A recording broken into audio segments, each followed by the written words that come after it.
Ce n'est pas aux heures habituelles que nous commençons cet exercice de redevabilité, mais nous devons tenir à ces rendez-vous du briefing hebdomadaire où nous revenons sur le grand axe de ce qu'ont été les sujets abordés au cours du dernier Conseil de ministres. Comme vous l'avez reçu dans le message, ce soir nous allons faire un focus spécial sur la situation du franc congolais. Nous avons traîné parce que nous étions en réunion avec le président de la République lui-même qui tenait à comprendre dans les détails toute la situation et arrêter des mesures urgentes dont quelques-unes vous seront annoncées tout à l'heure par mon collègue de finances. L'une de ces mesures d'ailleurs, c'est d'interdire tout paiement du Trésor public à partir du compte de la Banque centrale et donc toute l'administration, tous les ministères seront désormais payés par voie bancaire et d'autres mesures phares qui suivront.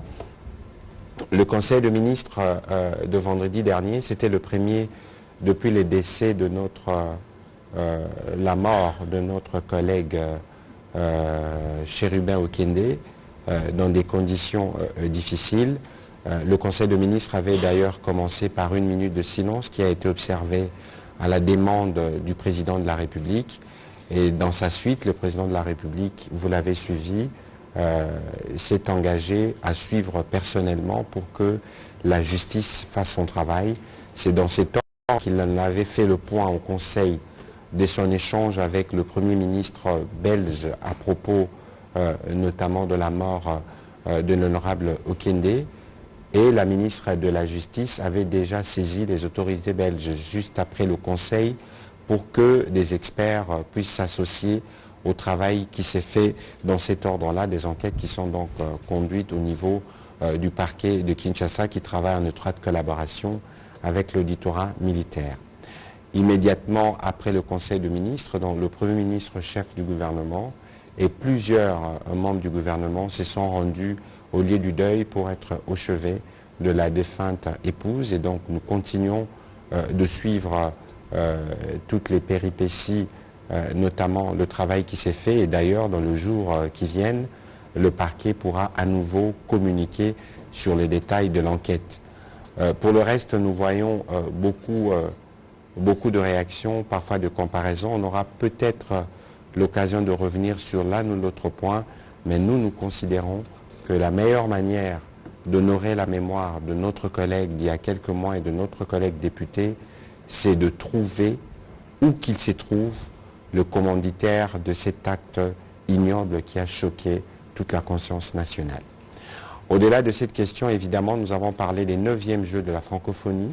Vous avez suivi qu'aujourd'hui, le président de la République lui-même a présidé une réunion de sécurité avec les différents responsables des services de sécurité pour s'assurer qu'une prise en charge générale s'efface pour les athlètes, les délégations qui arrivent, pour que ces Jeux puissent être véritablement un rendez-vous. Nous démontrons à la face du monde les changements de narratif en cours en République démocratique du Congo. Mon collègue de finances à ma droite avait eu l'occasion aussi de présenter la stratégie du gouvernement pour obtenir une inclusion financière.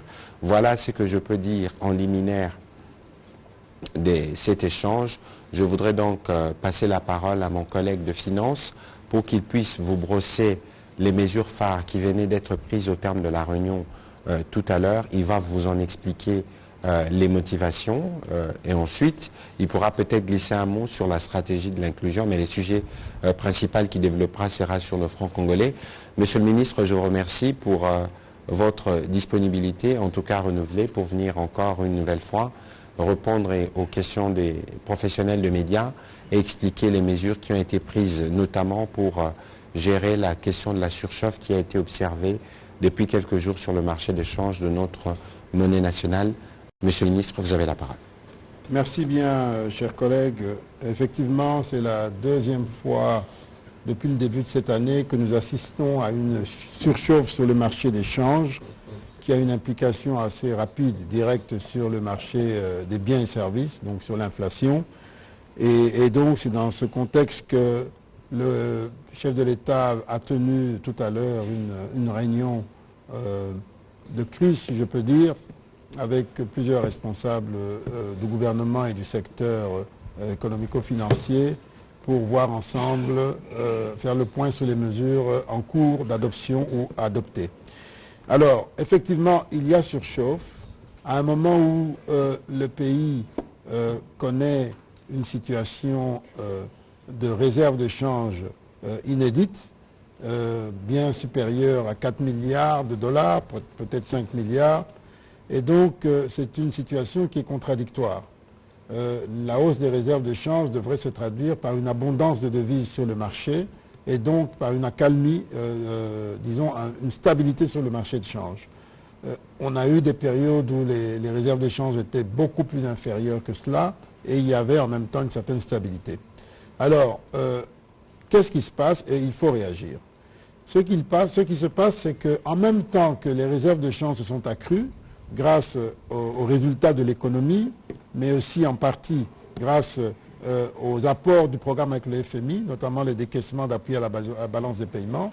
En même temps qu'on a eu cette évolution positive, on a eu cette année une forme de raréfaction des devises sur le marché de change, constatée un petit peu en janvier-février et puis tout récemment au début du mois de juillet.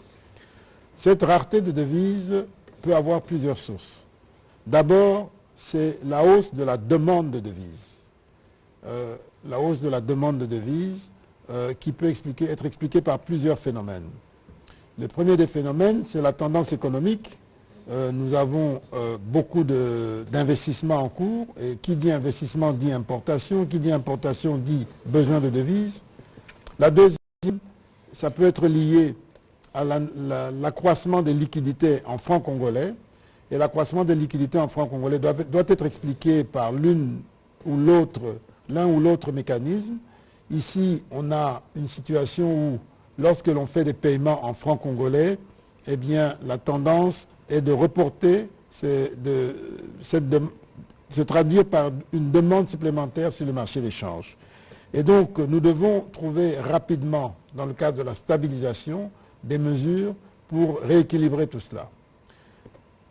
La bonne nouvelle d'abord, c'est que les finances publiques du pays ne sont pas en situation de dérapage. Nos dépenses publiques sont couvertes par les recettes publiques qui, malheureusement, ne sont pas aussi importantes que prévues, mais elles restent importantes. Au-delà des recettes propres, il y a bien entendu les obligations du Trésor, les bons du Trésor, ce qui s'appelle un financement sain, et aussi les appuis budgétaires qui, cette année, sont sensiblement importants. Donc, toutes les dépenses effectuées par le Trésor ont une couverture saine, une couverture qui n'est pas supposée être inflationniste. Il n'y a pas de planche à billets, et il n'y en aura pas. Nous travaillons avec les ressources que nous mobilisons, soit à l'intérieur du pays, soit à l'extérieur, et donc ça, c'est déjà un point positif. Mais étant donné que le taux a tendance à déraper, nous essayons d'observer ce qui se passe sur les différents marchés. Le marché interbancaire de change et puis le marché parallèle. Sur le marché interbancaire, on constate qu'il y a une forme de raréfaction des devises alors que les recettes d'exportation, elles, ont plutôt augmenté. Vous savez, l'année dernière, on a produit 2,5 millions de tonnes de cuivre contre 1,8 million, 1,9 million l'année précédente. Donc tout ça devait se traduire par une augmentation sensible des dépôts bancaires en devises. Malheureusement, on constate que les dépôts bancaires en devises ne sont pas au même niveau que l'indique l'accroissement des recettes d'exportation. Donc nous travaillons avec la Banque centrale pour creuser et comprendre ce qui se passe. Et donc, et de l'autre côté, lorsque nous faisons des paiements en francs congolais, en dépit de l'équilibre, lorsqu'il y a une préférence, un signal de dépréciation du taux de change, eh bien les gens se déplacent, ils déplacent leur portefeuille de francs congolais à devises. Et ce déplacement de portefeuille de francs congolais à devises a pour conséquence d'exercer une pression sur le taux de change. Et ce sont tous ces phénomènes auxquels nous assistons aujourd'hui. Alors, quelles mesures nous avons prises concrètement? La première des mesures, c'est que la Banque centrale, qui aujourd'hui dispose de réserves importantes, a commencé à intervenir sur le marché des changes. Et vous constaterez que depuis la fin de ce week-end, il y a déjà un début de retournement de la situation qui a été permis par les interventions de la Banque centrale. Et ces interventions vont se poursuivre dans les jours qui viennent pour réellement rétablir la situation, d'abord stopper l'hémorragie et ensuite revenir vers la situation avant cette surchauffe. La deuxième mesure, pour accroître les besoins, l'utilité du franc congolais comparé au dollar américain, nous allons en tant que Trésor privilégier le paiement de l'impôt en francs congolais. Ça voudrait dire que lorsque vous avez des impôts à payer, vous allez devoir apporter vos devises, les vendre au système bancaire pour avoir des francs congolais qui vont venir dans les caisses du Trésor. Alors en le faisant, vous allez accroître la demande de francs congolais et vous allez mettre vos devises sur le marché de change. C'est un élément qui va venir consolider et qui est conforme à la logique. Le franc congolais est notre monnaie, nous avons le devoir de la soutenir. Et donc, au-delà de cela, nous allons également travailler, nous travaillons déjà en étroite collaboration avec la Banque centrale, nous allons travailler davantage pour surveiller la qualité de nos dépenses publiques. D'abord, nous allons renforcer le suivi du plan de trésorerie. Nous avons un plan de trésorerie que nous gérons en accord, en coordination avec la Banque centrale. Nous allons accentuer ce contrôle, cette collaboration, pour avoir une plus grande visibilité sur l'offre et la demande des devises, sur l'offre et la demande des francs congolais. De manière à ce que chaque fois que le Trésor va faire des paiements à la Banque centrale, qu'on s'assure que ces paiements se fassent de manière régulée et qu'il n'y ait pas un élément qui incite les gens à aller se porter sur le marché de change. Et dans cette trésorerie, nous allons particulièrement veiller à ce que les dépenses en cash soient évitées ou limitées au strict minimum. Il y a des habitudes que nous avons acquises depuis longtemps où beaucoup de dépenses sont payées en cash au guichet de la Banque centrale. Et lorsque les gens prennent le cash, directement ils vont sur le marché de change. Et d'ailleurs, parfois, quand vous regardez aux abords de la Banque centrale, les comptables publics vont percevoir l'argent accompagné de cambistes qui récupèrent le sac et qui cherchent des devises. C'est aussi un facteur qui a une incidence sur le marché de change parce que ça crée psychologiquement un doute et ça pousse les gens à vouloir davantage se protéger en devises, même quand ce n'est pas justifié. Donc, nous avons dit, nous allons être beaucoup plus stricts à partir de demain. Nous avons déjà commencé à serrer cela, mais à partir de demain encore plus, nous allons proscrire tous les paiements qui se font au guichet de la Banque centrale. Et d'ailleurs, c'est une obligation légale parce que la Banque centrale est également soumise à la limitation de 10 000 $ ou équivalent pour les retraits en espèces. Donc nous allons renforcer l'application de ces dispositions pour réduire les sorties d'espèces et puis éviter que ces espèces se retrouvent sur le marché de change parallèle. Voilà les mesures que nous avons prises et que nous avons renforcées ce soir et qui vont s'accélérer à partir de demain. Et ces mesures sont de nature à réduire la demande de devises et accentuer la demande de francs congolais. S'agissant des paiements que le Trésor fait globalement, nous allons toujours réguler la partie qui est payée en devises, la partie qui est payée en francs congolais sur le marché intérieur, de manière à éviter des déséquilibres trop rapides ou trop prononcés. Parce que nous savons que nous restons une économie dollarisée, donc nous allons continuer d'utiliser les deux monnaies, mais en veillant à éviter toute forme de déséquilibre en faveur ou en défaveur d'une des deux monnaies. Voilà les mesures que nous avons prises sur le plan budgétaire. Sur le plan de la politique monétaire, nous allons également, et ça c'est plutôt la responsabilité de la Banque centrale, la réunion de tout à l'heure a fait des recommandations que la Banque centrale va appliquer en toute indépendance. D'abord, réguler les flux en francs congolais à travers le taux directeur de la Banque centrale. Elle va opérer des réformes de ce point de vue dans le respect de son indépendance. Elle va davantage utiliser les bons banques centrales comme instrument pour réguler la liquidité en francs congolais. Et elle va également opérer des changements sur sa politique de réserve pour assurer une meilleure régulation des flux monétaires en francs congolais. Tous ces éléments de politique monétaire, de politique de change et de politique budgétaire en coordination avec la Banque centrale et le ministère du Budget, vont avoir comme impact de stopper l'hémorragie et d'inverser la situation du marché de change. Mais par-dessus tout, nous, Congolais, devons davantage apprendre à faire confiance en notre monnaie. Nous devons avoir le courage d'épargner en francs congolais, d'ouvrir des comptes à terme en francs congolais, parce qu'ils sont bien rémunérés, et souvent d'ailleurs, en termes réels, la rémunération des dépôts à terme en francs congolais est supérieure à la rémunération des dépôts à terme en dollars. Mais il faut changer la mentalité et la culture par rapport à l'utilisation de notre propre monnaie. Il y a d'autres mesures plus structurelles qui vont accompagner ces mesures. Elles viendront progressivement, elles porteront sur le système de paiement d'une manière générale. C'est un système de paiement aujourd'hui qui est lourd. Il faut qu'il facilite les opérations en monnaie locale. Elles porteront également sur l'économie réelle, c'est-à-dire produire au Congo des produits congolais et les produire en francs congolais. Ça, c'est des mesures de plus long terme, mais ça fait partie du package des préoccupations. Nous sommes ce soir dans l'urgence, la stabilisation, et cela va être consolidé par des mesures plus structurelles. Voilà ce qui a été décidé ce soir. Donc, à partir de demain, les banques qui ont participé à cette réunion à travers l'ACB, les banques seront amenées à davantage jouer le jeu pour assurer plus de transparence dans les opérations qu'elles font et également pour assurer plus de respect de la réglementation en ce qui concerne les rapatriements des devises et l'utilisation de ces devises rapatriées conformément à la loi afin d'éviter la fuite de capitaux.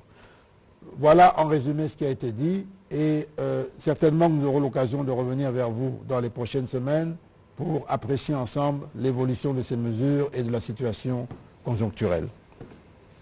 Je vous remercie. Peut-être qu'avant qu'on ne prenne la série de questions, peut-être que vous pouvez dire un mot sur la stratégie de l'inclusion financière que vous avez proposée en Conseil de ministres vendredi dernier. Oui, la stratégie de l'inclusion financière est une réponse structurelle, réponse de long terme. L'objectif de l'inclusion financière, comme son mot le dit, c'est de faire en sorte que davantage de Congolais aient accès aux services bancaires. Quelques constats. Au Congo, sur 100 millions d'habitants, il n'y a que 7 millions d'habitants environ qui ont un compte bancaire, un ou plusieurs comptes bancaires, et au total, on compte environ 21 ou 23 millions de comptes bancaires. Parce que les 7 millions, les 7% de Congolais qui ont un compte bancaire en ont généralement 2 ou 3 ou 4 ou plusieurs, mais c'est un nombre réduit de gens qui ont un compte bancaire. Et donc, ça ne favorise pas l'inclusion, alors que dans d'autres pays, ils ont déjà dépassé 50% de la population qui ont accès à un compte bancaire. Alors la stratégie vise à mettre en place des mécanismes pour que davantage de gens utilisent les banques. Et donc, il faut plus de guichets bancaires, que ce soit des guichets classiques ou des nouveaux guichets modernes, c'est-à-dire le mobile money et autres, mais il faut que davantage de gens aient accès aux services financiers modernes et structurés. Et en même temps, pour que les gens aient accès, il faut que les services financiers modernes ne soient pas prohibitifs, comme c'est le cas aujourd'hui dans notre pays. Ça coûte excessivement cher d'avoir un compte bancaire. Si vous n'êtes pas prudent, vous pouvez mettre 100 $ dans un compte. Après 12 mois, vous n'avez plus rien, parce que tout est parti dans des frais divers. Et ça, c'est une forme de répression financière, et nous devons mettre fin à ça. Et la stratégie d'inclusion vise justement cela. Elle vise à créer un système plus fluide, plus accessible et plus transparent, où chaque Congolais peut accéder aux services. Cela implique également un gros effort dans la digitalisation. Vous avez vu que tout récemment, la Régie des eaux a mis en place un système de paiement des factures en ligne, avec mobile money, avec carte bancaire. C'est un progrès important. La SNEL est également sur le même pas. Bientôt, elle aura aussi son système. Eh bien, il faudra que les impôts et taxes soient davantage payés de manière digitalisée. Mais pour ça, il faut que les gens aient accès à Internet, qu'ils aient tous des smartphones, qu'ils aient tous accès à une connectivité. Ça fait partie de l'inclusion financière. Il y a d'autres éléments de l'inclusion financière, notamment les services des assurances. Nous avons, lorsque j'ai pris mes fonctions, on était à peine à 120, 140 millions de dollars de primes d'assurance payées dans ce pays. Aujourd'hui, on a plus que doublé parce qu'on vient de dépasser les 300 millions. mais ça reste toujours moins de 0,5% du PIB, alors que la moyenne africaine se rapproche de 3% du PIB. Donc si on était au niveau de la moyenne africaine pour les primes d'assurance, nos sociétés d'assurance feraient un chiffre d'affaires consolidé de plus de 2 milliards de dollars. 2 milliards de dollars, c'est autant ou peut-être un peu plus que la téléphonie cellulaire. Vous savez combien de gens la téléphonie cellulaire emploie. Vous savez combien d'impôts ce secteur paye. Donc les assurances au Congo devraient avoir une part plus importante dans l'économie en termes d'emploi, en termes de contribution à l'impôt et en termes de solidification de l'économie. Apporter l'assurance, apporter, disons, une prévisibilité pour les agents économiques. Donc ça fait partie de l'inclusion financière. Et plus que tout, si nous étions réellement à 2 milliards de dollars pour le secteur des assurances, ça voudrait dire que ce serait 2 milliards d'argent d'épargne que les banques pourraient réinvestir, prêter aux entreprises, financer des projets de logements sociaux et autres. Et donc nous manquons ça parce que l'inclusion financière n'est pas arrivée à son terme, mais nous y travaillons. Je vous ai dit qu'entre 2021 et 2023, nous sommes passés de 120 millions à plus de 300 millions. Notre objectif, c'est de dépasser le milliard.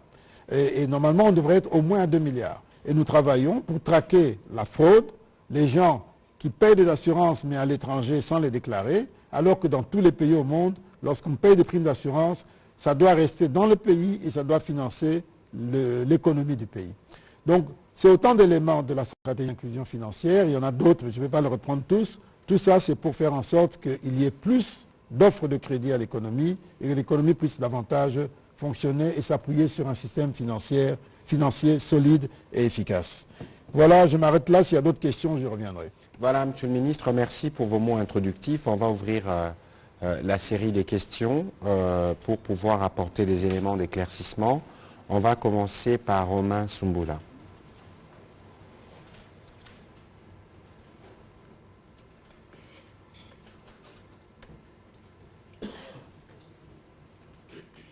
Monsieur le ministre, bonsoir. Bonsoir. J'ai suivi avec beaucoup d'attention votre exposé, mais la difficulté que nous avons, c'est par rapport au panier de la ménagère. Quand la maman vend au marché, je prends un exemple plus concret, avec 10 000 francs, quand elle revient, elle vous dit, papa n'a qu'à quitter. Luka Moussou Bakissa. Trouve-moi autre chose pour compléter pour le ménage. C'est ce qui fait beaucoup de peine, en dépit de toutes les mesures que vous avez prises. Est-ce que le panier de la ménagère est bien protégé à court terme? Parce qu'il faudrait que les mesures que vous prenez aient des effets à court terme. Merci. C'est une très bonne question. Effectivement, nous gérons le court terme, qui est celui qui intéresse le plus immédiatement nos concitoyens, même si nous avons aussi la responsabilité de préparer le long terme. Mais le long terme intéresse moins les gens parce que les gens sont préoccupés par ce qu'ils vivent. Alors, par rapport au court terme, oui, c'est pour ça que nous avons tenu cette réunion. C'est pour ça que nous cherchons des solutions, que nous avons pris des décisions pour arrêter cette hémorragie en ce qui concerne le taux de change. Parce que la meilleure façon de protéger le pouvoir d'achat, c'est d'abord de juguler l'inflation. Et nous avons pris des mesures qui seront drastiques. Nous serons encore plus durs sur les paiements. Donc déjà, on m'appelle Monsieur Blocage. On m'appellera peut-être 2 fois ou 3 fois Monsieur Blocage. C'est double blocage alors. Parce que nous devons faire attention pour bien utiliser l'argent qu'on a. Ensuite, la solution n'est pas simplement monétaire, même si aujourd'hui le taux de change est en train nous a créé quelques difficultés. Cette fois-ci, contrairement au passé, l'inflation n'a pas rejoint totalement la dépréciation du taux de change. L'inflation est inférieure à la dépréciation du taux de change, ce qui nous permet de penser qu'on est en face d'un phénomène de spéculation. Donc nous voulons casser la spéculation et obtenir que le taux de change revienne à son niveau d'avant cette petite surchauffe. C'est fait pour protéger le pouvoir d'achat de la ménagère à court terme. Mais à moyen et long terme, d'autres mesures que nous prenons à court terme. Nous avons préparé un décret qui, surtout qu'on s'approche maintenant des fêtes de fin d'année, pour les principaux produits de grande consommation. Il y en a 6 au total. Nous allons instaurer un droit unique à l'entrée, que vont se partager tous les services qui ont l'habitude de faire en sorte que les prix ne font qu'augmenter. Et ce texte est déjà prêt. Il doit en principe passer demain à l'ECOFIN et nous espérons vendredi prochain au Conseil des ministres. Ce texte va permettre d'apporter plus de transparence, d'abord dans nos rapports avec la douane, parce qu'au moment où nous parlons, les déclarations sont fausses, les gens fraudent sur la valeur. Et ensuite, ça va sécuriser tout le monde, parce qu'on aura un seul droit, un droit unique que l'on paye, et la DGDA va prélever ce droit d'entrée unique, et elle va se charger de le répartir à tous ces services qui sont très coûteux, et parfois même très ennuyeux pour le doing business, de manière à protéger ces produits-là de toute spéculation. C'est un effort que l'on fait pour justement préserver le pouvoir d'achat. Donc ces mesures, dès qu'elles seront mises en place, elles devraient donner lieu à une stabilisation, même à un recul du prix pour ces 6 produits-là. Mais comme on l'a dit tout à l'heure, on le redit encore, la véritable solution, elle est à moyen et long terme. C'est de produire au Congo, par des Congolais, en francs congolais. Et de consommer congolais. C'est ça la véritable solution. Et pour ça, il y a des grands programmes en cours, mais ce n'est pas des programmes qui donnent des résultats en un jour, ni même parfois en un an. C'est le programme de transformation agricole, où on a ciblé certaines spéculations spécifiques tournées vers le marché intérieur.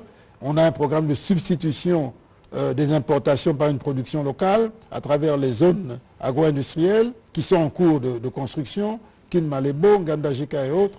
Mais les réponses sont plus longues. Et puis au-delà de ça, il faut que chaque Congolais se sente un peu aussi responsable. Parce que nous avons une culture de production agricole, de subsistance. Nous devons faire passer de la subsistance à une véritable production industrielle, à un business. Et ça, c'est la responsabilité de tous les Congolais. Si nous ne le faisons pas, nous allons toujours dépendre des importations de poulet, de maïs, etc. Est-ce que c'est normal qu'on importe du maïs dans un pays comme la RDC? C'est absolument pas normal. Donc nous devons résoudre cela.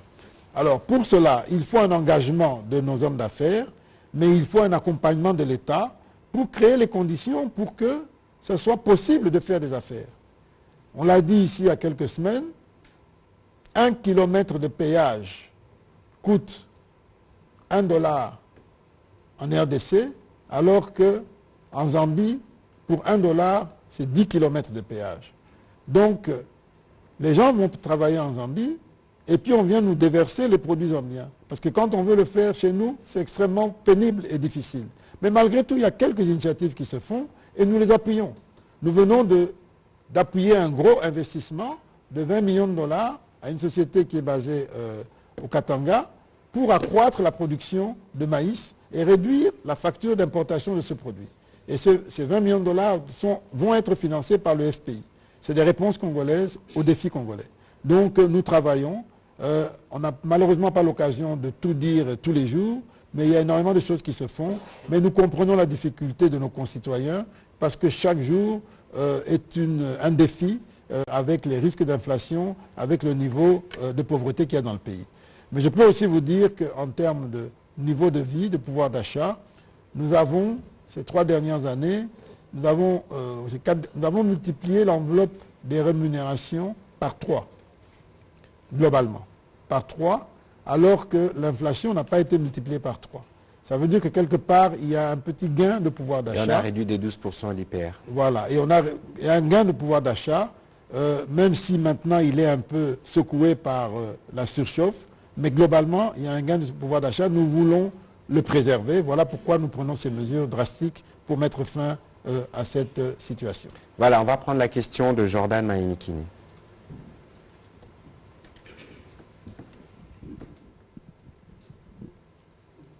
Voilà, merci pour la parole. Des questions au ministre des Finances, M. Nicolas Kazadi.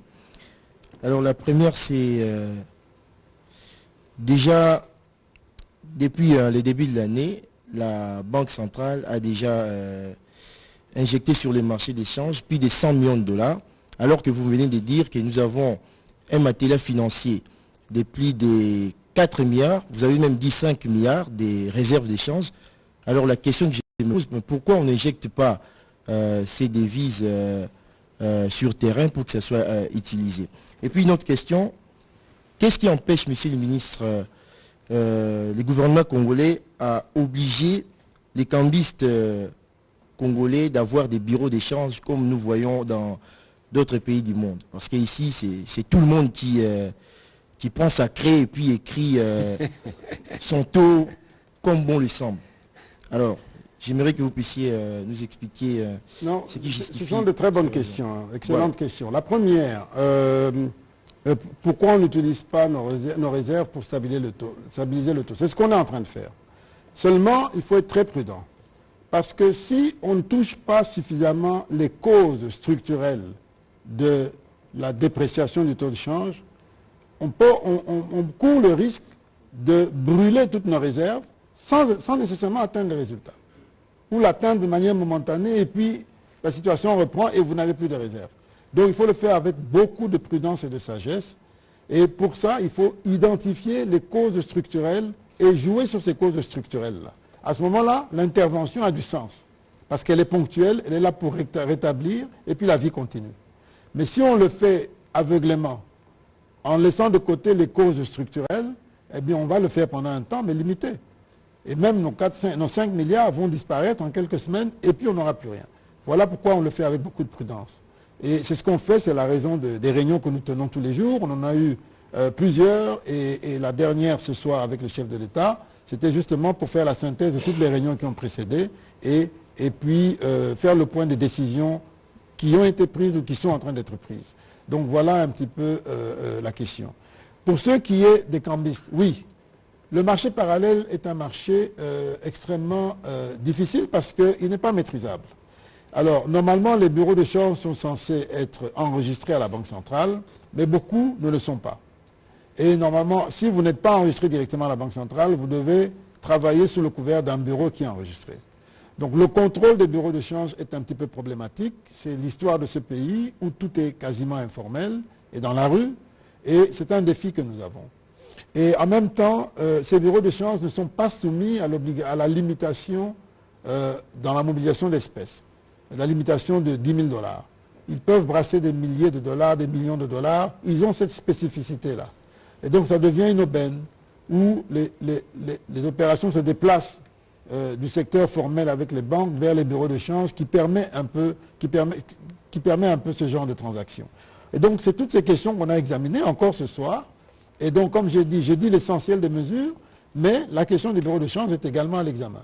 Et la Banque centrale va certainement venir dans les jours qui viennent avec d'autres propositions pour mieux réglementer, mieux contrôler les bureaux de change, de manière à ce qu'ils ne deviennent pas un problème, mais au contraire qu'ils soient une solution. En attendant, la Banque centrale a pris la décision d'intervenir, pas seulement avec les banques, mais également avec les bureaux de change. Mais pour ça, il faut qu'ils soient bien organisés, pour éviter que ce soit juste un canal pour récupérer l'argent de la Banque centrale et puis le faire fuir ou bien l'utiliser à d'autres fins. Ce sont tous ces éléments que nous regardons et nous avons besoin que vous tous, surtout vous, la presse, que vous soyez bien informés sur ces questions. Et je me réjouis de la qualité de votre question pour qu'ensemble nous puissions identifier les vrais problèmes et pousser au changement positif que nous recherchons. Très bien. Alors on va prendre la question de José Babia.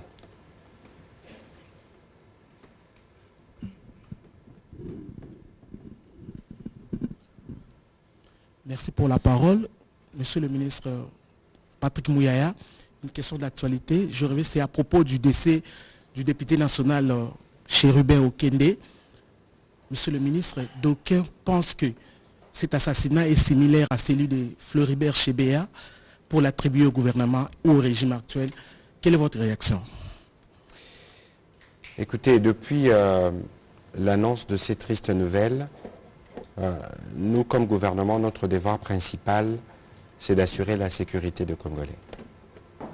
Et nous vous expliquions il y a quelques jours avec le ministre de l'Intérieur sur ces mêmes plateaux les mesures que nous prenions. Parce que ça fait plusieurs mois que nous avons observé, parce que nous avons des différents rapports, plusieurs poches d'insécurité. Vous avez suivi ici, on parlait de vente d'organes, mais on n'en a jamais vu un seul cas qui a été présenté. On a parlé de kidnapping. Il y a un contexte général où on veut s'aimer le chaos, où on veut perturber tout ce qui se prépare, notamment les Jeux de la francophonie, encore aussi en fin d'année les élections. Et donc nous, comme gouvernement, nous considérons que l'assassinat de notre collègue au gouvernement est un acte grave qui porte atteinte même à tous les symboles de la République. C'était un député national, il était ministre il y a quelques mois. Mais en même temps, autant nous sommes, nous, dans une posture où nous voulons évidemment travailler à faire toute la lumière sur cet incident, en même temps, nous avons noté quand même ce que je considère comme un peu indécent. Je ne voudrais pas aller citer des noms, mais certaines réactions que nous avions vues qui tendent à désigner les coupables alors que le mystère est entier. Ce n'est pas ici qu'on va parler des éléments de l'enquête parce que nous n'en avons pas. Nous avons observé que beaucoup sur les réseaux sociaux deviennent des enquêteurs. Je pense que dans l'esprit du gouvernement, tous ceux qui ont des éléments pouvant contribuer à la manifestation de la vérité peuvent se présenter au parquet ou à l'auditorat où les enquêtes sont menées pour apporter les éléments qui peuvent nous aider à démêler ces puzzles. Parce qu'aujourd'hui, beaucoup de choses ont été dites, mais personne ne peut vous dire avec certitude comment les événements se sont passés. Et donc, nous ne voulons pas aller là-bas, nous voulons, nous, aller vers des enquêtes qui nous permettront de faire éclater la vérité pour que soient punis avec la plus grande rigueur ceux qui ont commis cet acte. Alors bon, dans la foulée, il y a évidemment certains qui, je reviens sur le mot indécence, ne se mettent pas à la place de la famille qui a été touchée, à la place de nous, ses collègues au niveau du gouvernement ou des collègues au niveau de l'Assemblée provinciale, pour penser pouvoir tirer des dividendes politiques d'une situation qui est aussi dramatique et qui nous affecte. Vous avez vu par exemple que le jour de sa mort, le président de la République a annulé les activités prévues ce jour-là. Le Premier ministre aussi, et on s'est réunis dans l'urgence. Et au moment où nous vous parlons, il y a une enquête en cours au niveau du parquet, le parquet qui travaille avec l'auditorat militaire, le parquet qui a recueilli les éléments de la police, notamment la police scientifique qui était sur terrain. Tous les services sont mobilisés. Ceux qui doivent nous appuyer, tel que le président de la République l'avait dit au dernier Conseil de ministres, ont été déjà saisis pour que rapidement nous puissions apporter des réponses. Et de ces points de vue, le parquet pourra faire de communication sur le contenu de l'enquête, tout au moins ce qui peut être communiqué. Et donc, ici, c'est d'inviter les uns les autres, justement, à éviter de vouloir faire la politique, la récupération politicienne, là, il ne faut pas. Alors, parce que vous avez évoqué la mort un triste souvenir, parce que je me souviens que c'était le 2 juin 2010, si ma mémoire est bonne, j'étais au gouvernement, à l'époque du Premier ministre Adolphe Muzito, et cette question, nous l'avons gérée avec le vice-premier ministre Loumanou, à l'époque de l'Intérieur. Vous ne pouvez pas faire de comparaison, si ce n'est la mort pour les deux. Floribert Chébé a été invité dans les locaux de la police pour être entendu. Et nous connaissons la suite parce qu'il y a eu des enquêtes qui ont établi des responsabilités. Pour ce qui concerne notre regretté collègue, personne ne peut infirmer ou affirmer la thèse qui a été répandue. Il y a des gens qui ont dit, qui ont parlé, qui ont fait des annonces, il y a eu kidnapping, il y a eu cela. Mais toutes ces choses nécessitent aujourd'hui d'être minutieusement traitées au niveau des parquets pour qu'on puisse nous apporter la lumière. Et donc, je range ceux qui font cette comparaison dans la suite de ceux qui pensent pouvoir tirer des dividendes politiques de ces drames qui nous touchent tous. Et donc, je suis désolé, mais c'est aussi une forme d'indécence de vouloir très vite aller dans des conclusions, de vouloir coller des comparaisons, des situations qui sont totalement différentes, dans des contextes qui sont totalement différents, et des deux hommes qui avaient des profils totalement différents. Donc, je crois que je ne voudrais pas m'étendre sur le sujet, mais nous, comme gouvernement, nous faisons de notre mieux, et le président de la République a donné des instructions fermes à ces sujets pour que tous les services de l'État puissent se mobiliser, pour que nous puissions donner une réponse aux Congolais sur les circonstances de la disparition de notre collègue, mais qu'en plus de cela, vous avez vu le président de la République tenir une réunion de sécurité aujourd'hui pour s'assurer que des dispositions sont prises pour renforcer la sécurité et éviter que ceux qui pensent que par le chaos, ils peuvent freiner l'élan dans lesquels nous sommes, puissent être dissuadés. Et pour cela, nous comptons sur la collaboration de tous les Congolais. Si vous aviez vu quelque chose, si vous aviez entendu quelque chose, vous pouvez contacter le parquet, donner des éléments pour contribuer à amener la lumière. Cela va contribuer à la sécurité collective que nous sommes en train, sur laquelle nous sommes en train de travailler. Peut-être que, collègues, vous avez été comment aussi touchés par ce qui s'est passé. Nous sommes encore tous sous le choc. Et je ne sais pas qu'est-ce que vous pouvez... Non, je crois que tout a été dit. Je crois que ce qui est en train de se passer est à la fois extrêmement douloureux parce que Chérubin Okende, nous l'avons côtoyé. On a été de bons camarades au gouvernement. C'était quelqu'un de très affable. Et donc, nous sommes très touchés, très peinés par ce qui est arrivé. Mais ce qui est inacceptable, c'est qu'il devienne une marchandise politique. Et ça, c'est un manque total de respect de sa mémoire et de respect pour sa famille. Comme vient de le dire le ministre Patrick Mouyaya, la moindre des choses dans ce genre de circonstances, c'est d'abord de faire preuve de retenue.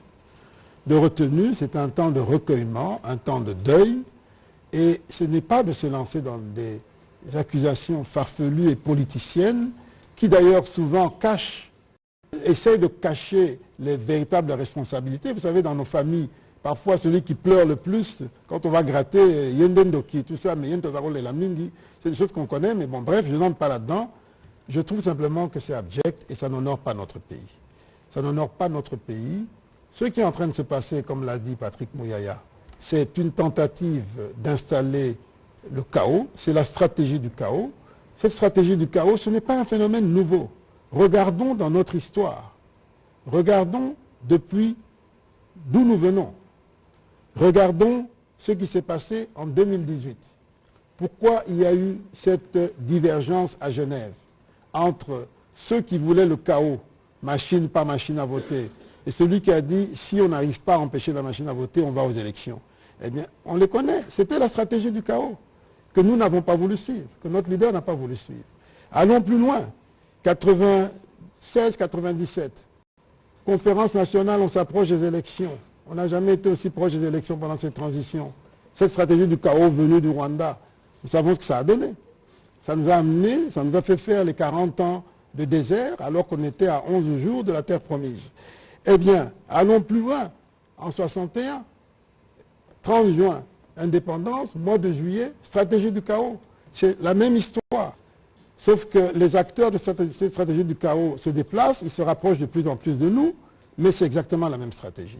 Et donc, c'est une occasion pour que les Congolais se réveillent et qu'ils disent, ça nous ne voulons plus, nous avons compris, nous ne sommes pas un jouet, nous ne sommes pas, nous, un laboratoire, nous sommes un pays, des gens qui ont assez souffert de toutes ces ingérences, de toutes ces mains noires, externes avec des complicités internes, et ça nous avons dit, stop, c'est fini. Et allons plus loin. Une seule question, sans entrer dans la polémique, parce qu'il faut respecter l'instruction. Mais en tant qu'acteur politique, on peut quand même se poser la question, la première question qu'on doit se poser, ou en tant que Congolais, c'est à qui profiterait ce crime, puisqu'il s'agit bien d'un crime. Eh bien, rien qu'avec cette question, on a déjà une bonne partie de l'éclaircissement. Je n'irai pas plus loin, mais croyez-moi, c'est des situations qu'on a déjà connues dans cette histoire, dans l'histoire de ce pays. Laurent Désiré Kabila n'a pas été tué par l'opposition politique ni par Mobutu. Il a été tué par ses compagnons, par ceux qui ont cheminé avec lui, dans un but précis. Et donc, nous avons déjà connu ça. Aujourd'hui, nous sommes éveillés, nous sommes mûrs. Nous ne voulons pas ça pour notre pays. Nous voulons que notre pays progresse et qu'il sorte de cette parenthèse noire qui dure depuis 1997 et qu'il trouve sa liberté, qu'il se retrouve lui-même. C'est ça l'enjeu. C'est l'enjeu de cette élection. Raison pour laquelle beaucoup de gens ne la veulent pas. Parce que tous les signaux indiquent que cette élection sera l'une des meilleures en termes démocratiques, en termes de paix. Ce sera l'une des meilleures élections et ils le savent, mais ils n'en veulent pas. Donc levons-nous, soyons solides. Nous savons que nous prenons des risques. Nous savons qu'il n'est pas exclu que dans cette stratégie de chaos, on cherche à cibler d'autres personnes, peut-être dans des camps adverses, pour semer le désordre et opposer les Congolais. Mais nous disons non. Nous ne voulons pas entrer dans ce jeu. Nous gardons notre pays. Nous n'avons que ce pays et nous y tenons. Voilà ce qu'il faut retenir. Voilà, merci Monsieur le ministre de Finances pour cet appel patriotique. On va prendre les 3 dernières questions. Madame Rachel Kitita.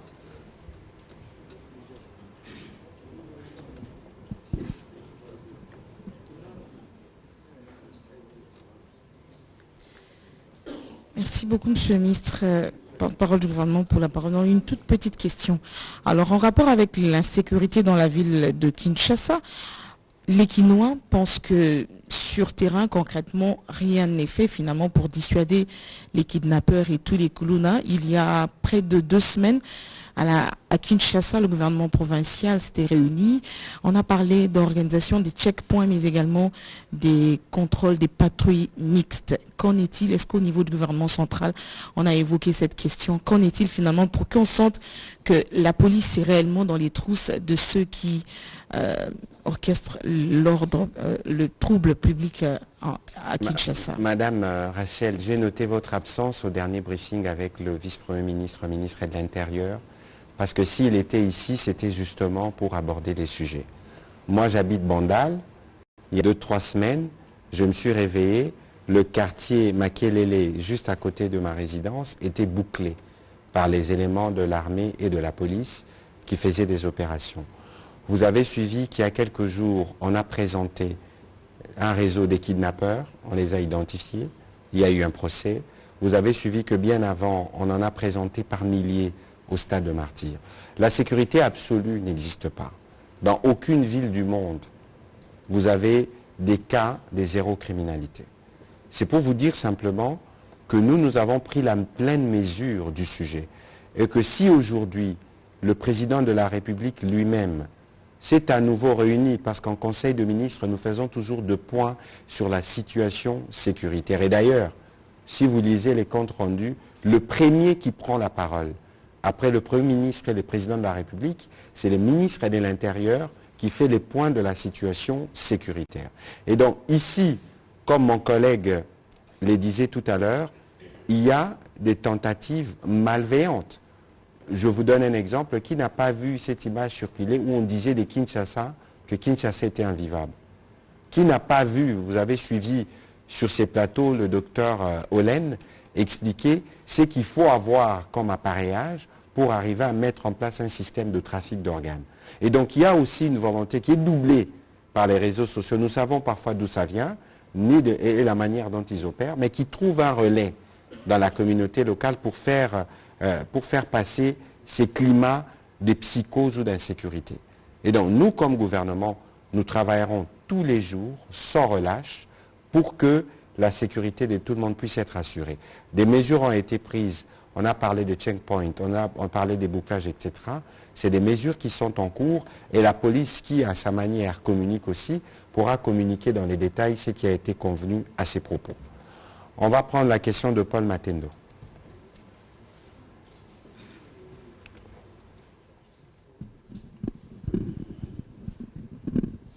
Merci beaucoup, Monsieur le ministre Patrick Mouyaya. Juste une petite question pour le ministre des Finances. Je vous ai très bien suivi, vous avez parlé de l'inclusion financière. Vous avez dit que la volonté du gouvernement est que tout le monde ait accès à un compte bancaire. Vous avez même parlé de smartphone.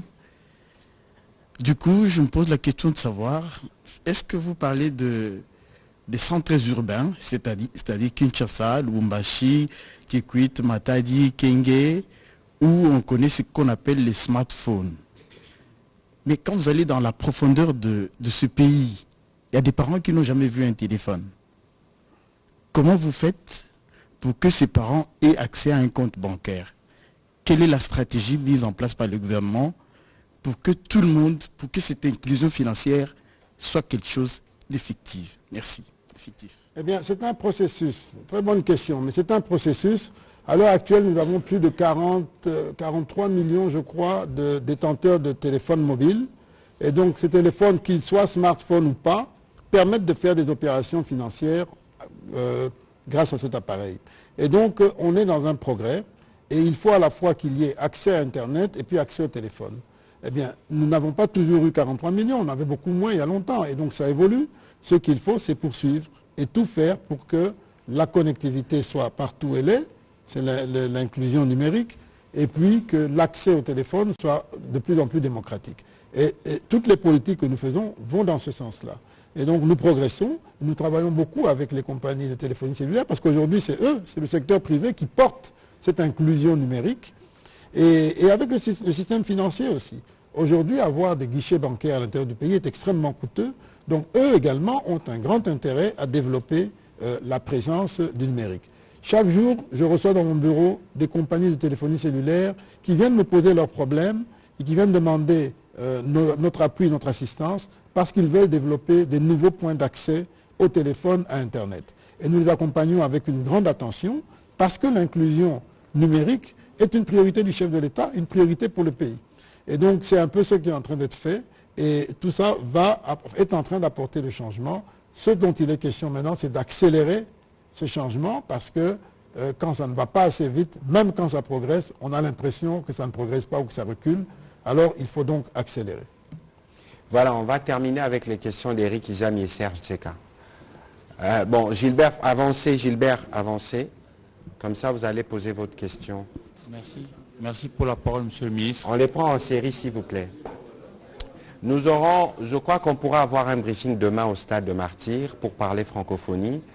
Et peut-être qu'à l'occasion, ceux qui auront des questions pendantes pourront les poser demain. Merci pour la parole, Monsieur le ministre. Serge posera la question en anglais. Alors, je commence par saluer le fait que vous tous, membres du gouvernement, quand vous passez, vous dénoncez un fait, les nuancologues. Alors, je voudrais ici que le ministre de Finances, Nicolas Kazadi, puisse nous rassurer, parce que dans l'opinion, nous enregistrons plusieurs sons de cloche. Je prends ici les sons de cloche développés par Noël Tchani Mwadjanvita, qui lui dit que toutes les mesures prises par votre gouvernement sont des mesures superficielles.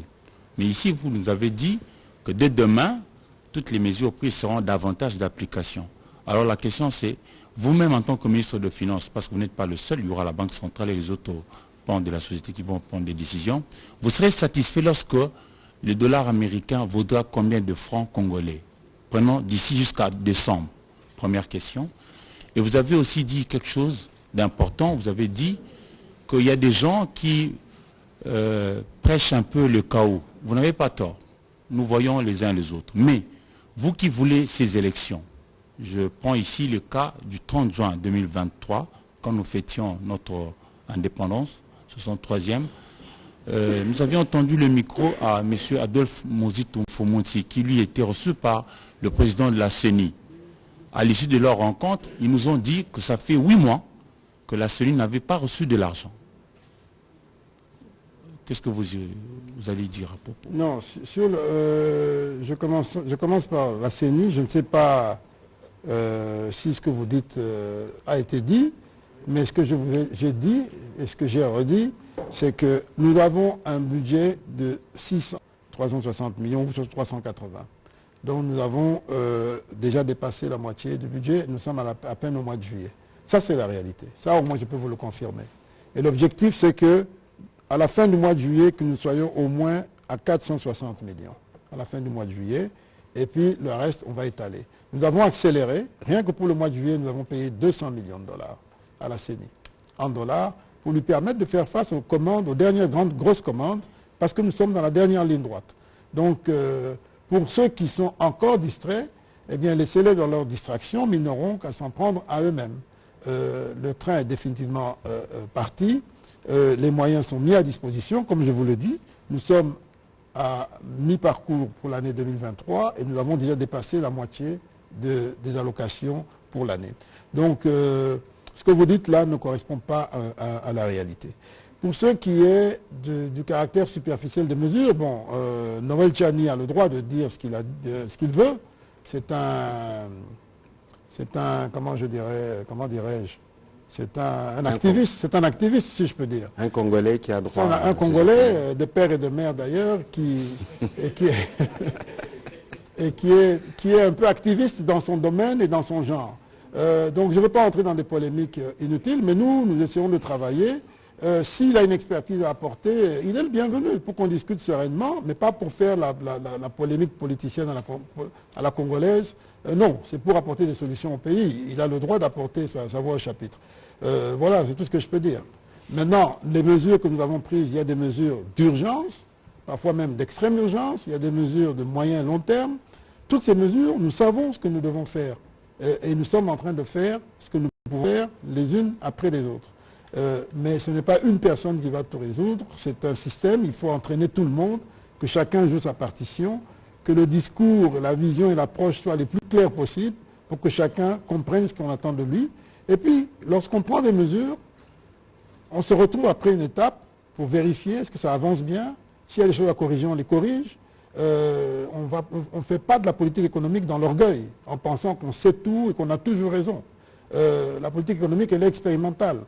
On pose une théorie, on pose un principe, on regarde l'expérience d'autres pays, et puis on prend des décisions, et puis on prend le temps de mesurer l'impact des décisions qu'on a prises, et quand il y a des corrections à faire, on les apporte sans se gêner. Donc c'est ça un peu l'action que nous menons. Voilà, il n'y a pas de honte à ça. Voilà, Gilbert.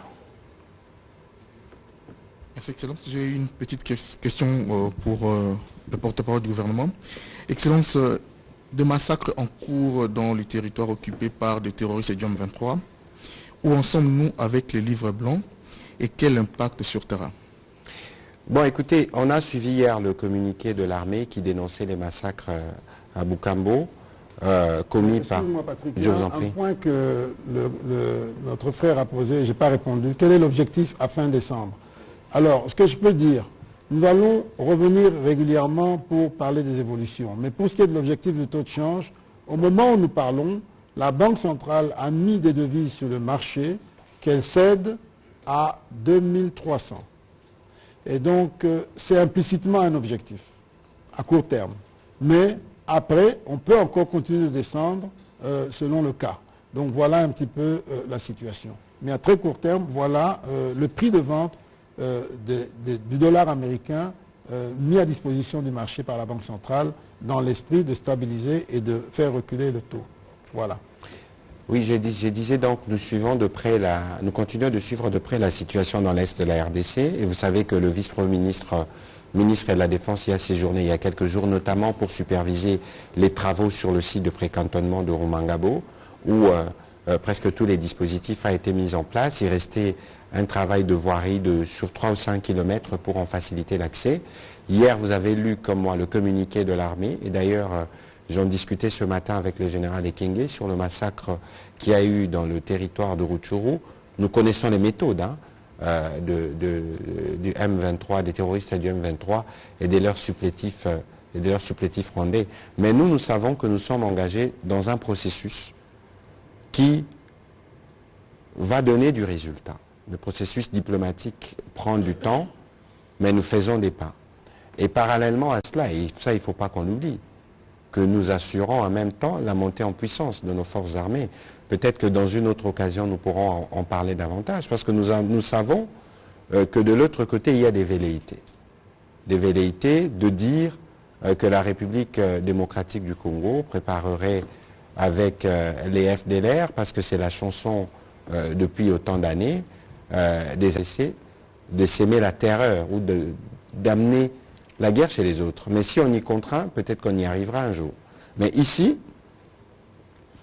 lorsque les rapports des experts des Nations Unies viennent établir clairement que c'est les officiers rwandais, les noms ont été cités, les méthodes ont été dénoncées. Lorsque vous regardez les modus operandi du massacre que vous abordez, ça correspond exactement à ce qu'ils font. Il y aura le temps de la justice. Le temps de la justice va arriver parce que sans justice, dans cette partie du pays, nous ne pensons pas qu'il y aura véritablement une paix qui pourra être restaurée. Parce que tous ces responsables de ces catastrophes humanitaires que nous vivons actuellement doivent répondre devant la justice. Au-delà de cela, vous avez parlé du livre blanc. Évidemment, nous avons un deuxième livre blanc qui sortira bientôt, où nous évaluons, notamment avec les services du ministre des Finances, les manques à gagner et les pertes qu'occasionne cette guerre, qui est finalement une guerre économique. Et aujourd'hui, ceux qui sont derrière cette guerre sont un peu dans les désespoirs, pour ne pas dire le grand désespoir. Parce que parallèlement aux efforts que nous faisons, je vous parle du front médiatique, je vous parle du front diplomatique, je vous parle du front militaire, mon collègue peut vous parler du front économique. J'ai vu qu'aujourd'hui, il y a un prince émirati qui est arrivé pour signer des accords, notamment avec la Sakima, mais parce que, par exemple, le processus à travers Primera, qui a été mis en place, va permettre d'assurer la traçabilité de nos minerais qui sont les véritables causes de la guerre. Et donc, nous allons continuer à travailler dans les cadres du processus diplomatique. Nous allons continuer à travailler pour le renforcement de notre travail et nous allons toujours garder notre détermination à tout prix à défendre l'intégrité de notre territoire. Alors, on va prendre la dernière question avec Serge Nseka. Merci, Ndeko ministre.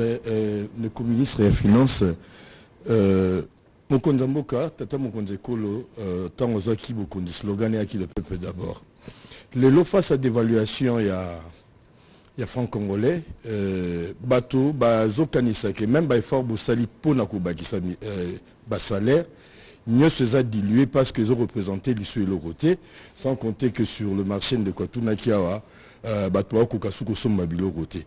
Mesure bozui awa concrètement, résultat nango, Oza la nini, yo ministre des Finances, oza la résultat nini, et puis dans combien de temps, nini ekobonga exactement.